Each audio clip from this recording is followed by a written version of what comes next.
बोलो। हाँ जी अस्सलाम वालेकुम नसीर साहब। आ देखो घर दियां जलेबियां मिठी ते मिठी जलेबियां। मैं कहा चलो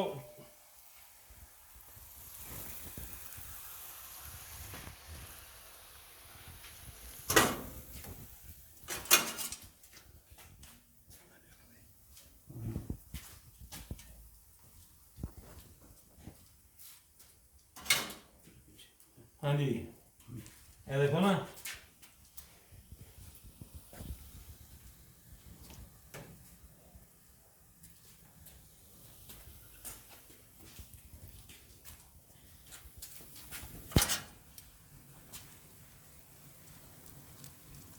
हाँ जी मूँह च पानी तो नहीं आ, गला थोड़ा वैसे पहले भी खराब आ। गर्मा गर्म जलेबी खाओगे तो तंग ना हो जाओ।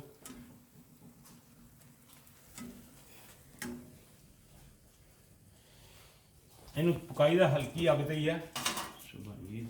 सुबह खैर ना ईद आ। ईद वास्ते सुबह बच्चे बच्चे आने खैर ना मजे मजे ना इंजॉय करेंगे।